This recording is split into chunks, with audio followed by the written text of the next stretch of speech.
I can still picture the exact second I realized my peaceful little mountain routine was about to get completely turned upside down. It was a Tuesday morning in late September, the kind of cold where every breath turns into a faint white puff in the air. I was out front splitting firewood, hoodie pulled up, earbuds and thoughts drifting far away from anything important. Then I glanced up and saw her standing on my porch, right there like she'd always belonged, gripping a clipboard as if it were a weapon. Her posture was flawless, hair perfectly set, a pearl necklace resting at her throat. Even though we were in the middle of nowhere, Wyoming, she introduced herself as Lillian Brooks, president of the Silver Pines Homeowners Association. And around our neighborhood, she ruled like a general, commanding her own private force. Her lips were locked into that thin, tight smile, not a good morning smile, the kind that means I'm about to make your life harder. My name's Ethan Walker. I'd moved to Silver Pines about 4 years earlier, buying 5 acres on the edge of this planned community, because I wanted space, silence, and the freedom to live without someone judging my yard with a measuring tape. Mountains on the horizon, pine trees in every direction, winters that didn't play around. We're talking -20, -30 power, outages that could stretch for days or even a full week. So I prepared the way any sane person would. I stacked firewood, a lot of it neatly arranged under tarps raised off the ground. Behind that sat 6 propane tanks, bolted down on concrete pads. I installed a backup generator myself, set up a wood stove, built in redundancy, security, and peace of mind. Or at least I thought I had. I slipped my earbuds out and said, "Morning, Lillian. Can I help you?" She didn't smile, didn't greet me, didn't even fake courtesy. She simply flipped open her clipboard and said, "Ethan, we need to talk about your property." Already on edge, I wiped my hands on my jeans and folded my arms. "All right, talk." She pointed like she was presenting evidence in a courtroom, straight at my woodpile and propane tanks. "This," she said, "is unacceptable." I actually blinked. Once, twice. Unacceptable. How exactly? It violates community standards. It's an eyesore. It's excessive. I laughed before I could stop myself. "Lillian, we live in the mountains. Winter lasts half the year. This is called not freezing to death." She didn't laugh back. She adjusted her pearls instead. "The board met yesterday," she continued, "and we've decided your stockpiling depreciates the aesthetic value of Silver Pines." Then she thrust a paper toward me. Official letterhead. Big HOA logo. Formal wording, unmistakably threatening. 30 days, she said, to reduce your firewood to half a cord and remove all but 1 propane tank. I stared at the page. Half a cord wouldn't even last. Me 3 weeks in January. 1 tank. I asked slowly. My generator, stove, and heater all run on propane. She shrugged. The rules are the rules. We all make sacrifices for the good of the community. Her tone was sweet, patronizing, like she was explaining homework to a child who just didn't get it. My blood pressure spiked. "Show me," I said. "Show me where the bylaws say anything about fuel limits." She sniffed. "Section 14, subsection C. The board has authority to implement new standards." I knew that section. I'd read those documents when I bought the place. It was vague at best.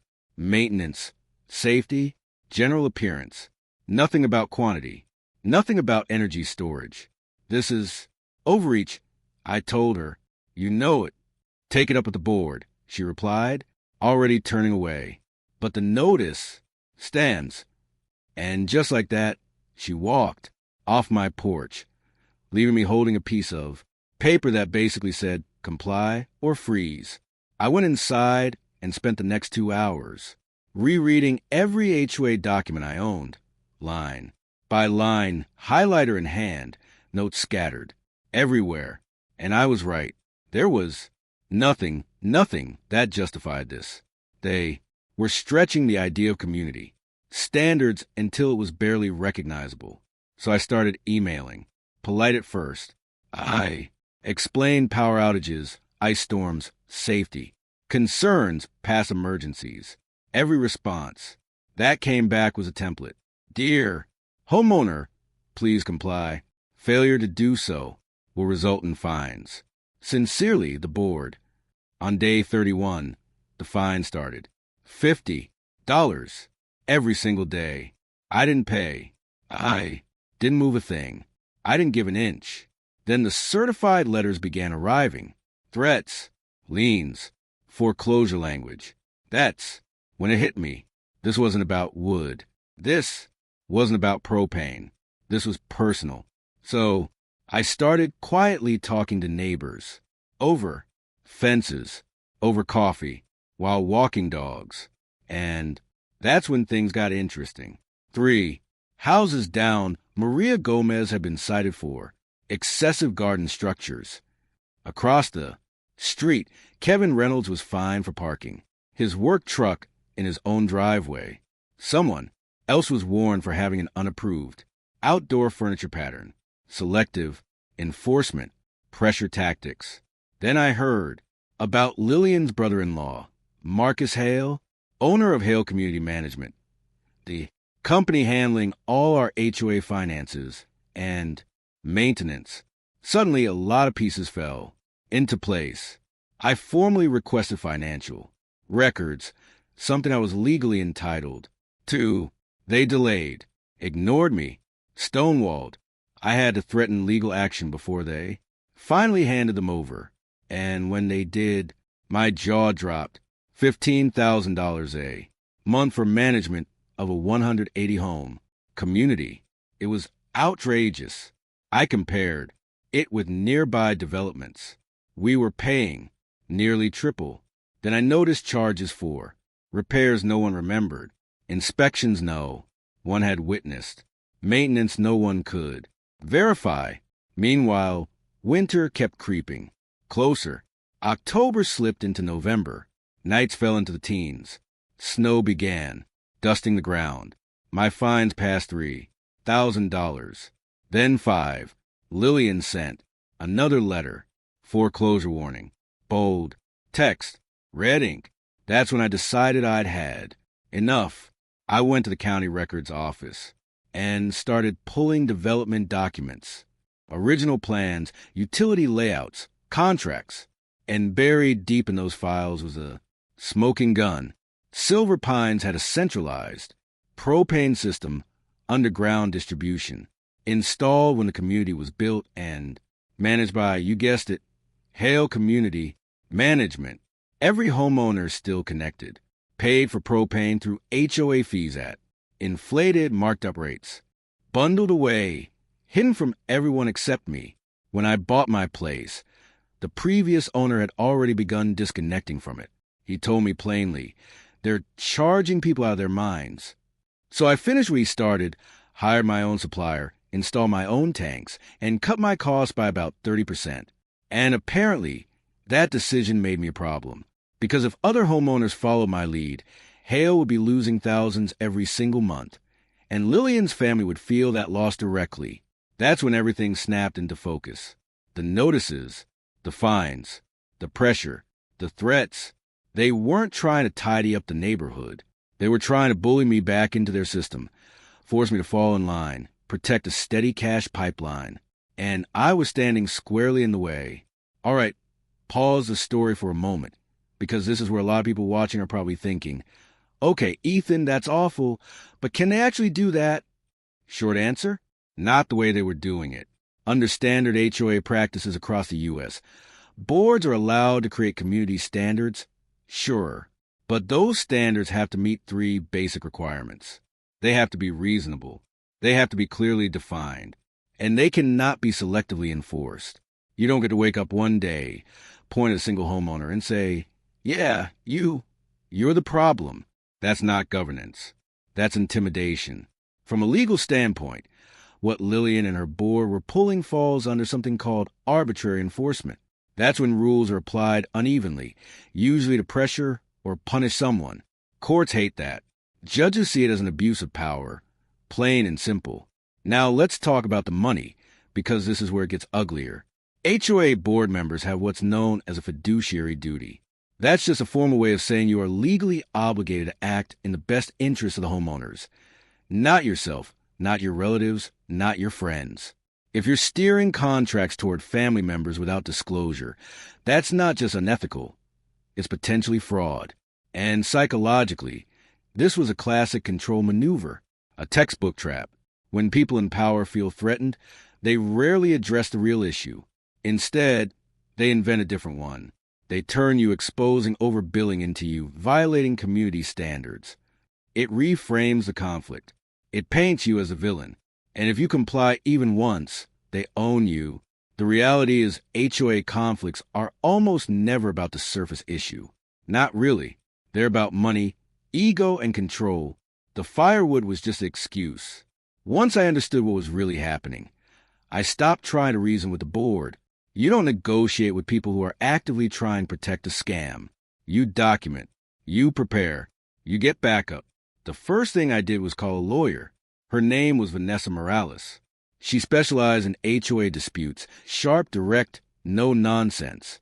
She went through my pile of emails, letters, financial records, screenshots, everything. Then she leaned back in her chair and said, "Ethan, they've been sloppy. That's good for you. Not good in a happy way. Good in a you have leverage way. We moved fast, filed for injunction to block any foreclosure action, demanded a full forensic audit, sent formal notices to the board and Hale management regarding undisclosed conflict of interest. Then I did something Vanessa hesitated about at first. I mailed copies of everything to every single homeowner in Silver Pines, along with a simple letter. No insults, no drama, just facts, numbers, documents, relationships. Here's what I found. Decide for yourselves. Within hours, my phone exploded. Texts, calls, emails. Is this real? Have you seen this? Are we really paying that much? Then Lillian called. I'll never forget her voice. It wasn't calm. It wasn't controlled. It was shaking with rage. How dare you spread lies about me? She snapped. You're going to regret this. I said quietly, they're not lies. They're public records, and you know it. You can't prove anything. Then you shouldn't be worried. Silence. Click. 2 weeks later, the next HOA meeting took place, and it was nothing like the sleepy gatherings we were used to. Normally 10 people showed up, drank coffee, made small talk, and wrapped up in 20 minutes. This time, more than 100 homeowners packed into the community center. Standing room only. People held my letter in their hands, whispering, arguing, pointing. Lillian walked in like she was still in control, chin high, clipboard in hand, and banged the gavel. Meeting to order. She didn't even get past the first sentence. Why are we paying triple for management? Why is your brother-in-law getting our money? Why weren't we told? Where did the repair money go? Chaos erupted. She tried to shut it down. This is on the agenda. Kevin Reynolds stood up, then put it on the agenda. Applause. Maria stood next. We want an independent audit. Louder applause. You could see it on Lillian's face. Control was slipping. The other board members looked terrified. 2 of them later admitted they had no idea about the family connection. Finally, Rachel Kim stood up, voice trembling. I motioned to suspend the president pending an external investigation. Dead silence. Then a vote. All in favor. 1 against Lillian. She stood, face red, hand shaking. You're making a huge mistake, she snapped. This community needs leadership, not paranoia, Rachel replied. It needs honesty. Gavel. Suspended effective immediately. I felt relief for about 48 hours. Then things got darker. I woke up to a sheriff's deputy at my door. Deputy Harris. Polite. Uncomfortable. Ethan, I need to ask you some questions. Lillian had filed a report. Claimed I was threatening her. harassing her, trying to intimidate her. A total lie. I showed him my call logs, messages, everything documented. He sighed. Off the record, this looks retaliatory, but I still have to document it. That's when it really hit me. She was desperate, and desperate people do dangerous things. 3 weeks later, the audit results came back, and they were brutal. Hale Management had overbilled by nearly $60,000 a year. Fake maintenance, inflated contracts, phantom inspections, and Lillian had never disclosed a relationship, a clear violation of fiduciary duty.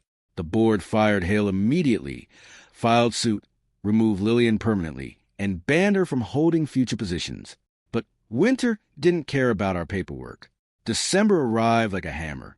-25, rolling blackouts, ice storms, trees snapping, power lines down. I was fine, with stove roaring, generator humming, coffee hot. My neighbors weren't. Propane pressure started dropping. No heat, no hot water. Emergency heaters failing. Then Tom Parker, my retired engineer neighbor, showed up at my door, looking worried. "Ethan, the central system is failing." Tom's voice was tight with worry. We checked. There are no maps, no maintenance records. Hale kept all of it. When they were fired, they didn't just walk away. They took the knowledge with them. The main distribution vault was buried under nearly 3 feet of snow, frozen solid. 5 of us went out there together. Shovels, propane torches, flashlights, bare hands, sub-zero wind cutting straight through our coats. We worked in 20-minute shifts, before fingers went numb and useless. When we finally got inside, it was a disaster. Corrosion everywhere, valves leaking, regulators broken, the main line half closed, choked down from years of neglect. We patched what we could, rerouted flow, stabilized pressure, restored heat to most of the homes. It probably saved millions in damage, maybe lives. And that's when the real truth surfaced. A week later, Deputy Harris called me. "Ethan, can you come down to the station?" I walked into a small interview room and met Detective Allison Reed. She laid printed, pages on the table, text between Lillian and Marcus Hale, dated right before the outage. "Lillian, he's ruining everything. Something needs to happen. Marcus, I'll handle it. They'll see what happens when people don't follow rules. Lillian, is it safe? Marcus, just enough to cause problems. I still have vault access." My stomach dropped. This wasn't negligence. This was intentional.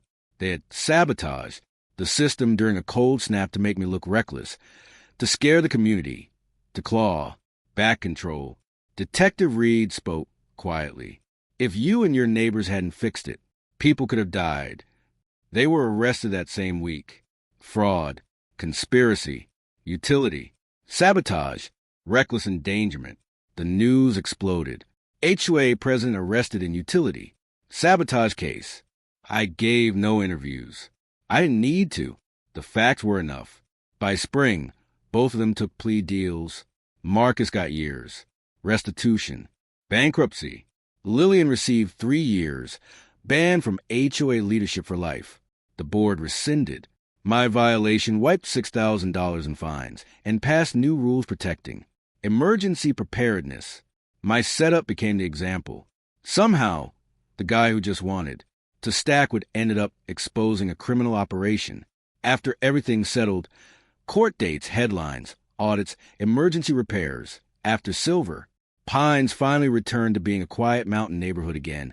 I found myself sitting on my porch one late summer evening. The sun dropped behind the ridgeline, painting the sky orange and purple. I looked at the same woodpile, the same propane, tanks, the same setup that started all of this, and thought about how strange it was that something so ordinary had uncovered something so rotten.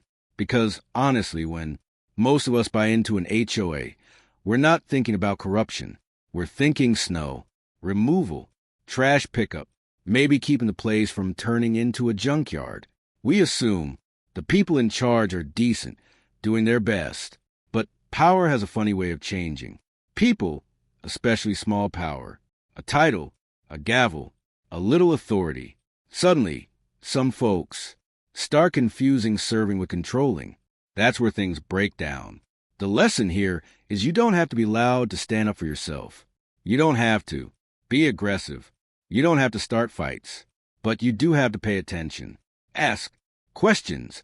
Read documents. Look at numbers. Because most abuse of power doesn't start dramatically. It starts small, a warning letter, a fine, a friendly reminder, something that makes you think, it's not worth the trouble. That's the test. They're seeing if you'll fold. And legally, knowing your rights matters more than most people realize. You don't need to be a lawyer. You just need to understand the basics. Boards can act arbitrarily. Conflicts of interest must be disclosed. Records belong to homeowners. Intimidation isn't governance. It's weakness. Psychologically, this whole ordeal taught me something about fear. When people in power feel exposed, they don't apologize. They don't reflect. They escalate. They threaten. They manipulate. They create villains. Because admitting wrongdoing means losing control. And for some people, control is everything. What still surprises me is how close I came to giving in, selling half my wood, ditching my tanks, paying the fines, going back into their overpriced system. It would have been easier, quieter, safer, at least short term. But it would have meant accepting something I knew was wrong. And once you accept one wrong thing, the next one gets easier, and the next until you're living by someone else's rules without ever questioning them. Today, Silver Pines is different. Financials are posted online. Contracts are voted on publicly. Homeowners actually show up to meetings. People talk, ask questions, care. Tom run preparedness workshops every fall. A few neighbors installed generators. Some added wood stoves, not out of paranoia, but awareness, responsibility, community. I learned isn't about everyone being the same. It's about looking out for each other, respecting differences, sharing information, and speaking up when something feels off. And I'm still here, still splitting with every September, still filling my tanks before winter, still running my generator once a month just to test it. No one bothers me now. Sometimes people ask for advice. Sometimes they ask for help, and I'm happy to give it. Because independence doesn't mean isolation. Being prepared doesn't mean being selfish. And questioning authority doesn't mean being difficult. It means being responsible. So I'm curious, have you ever dealt with an HOA that crossed a line? Have you ever been pressured into something that didn't feel right just to keep the peace? Did you fight it, or did you let it go? Drop your story in the comments. I read them, seriously, and some of the best advice in this community doesn't come from me. It comes from you, because sometimes all it takes to protect your home, your money, and your dignity is being willing to say, wait a minute, this doesn't make sense, and refusing to back down. Thanks for listening. Stay warm, stay prepared, stay curious. I'll see you in the next one.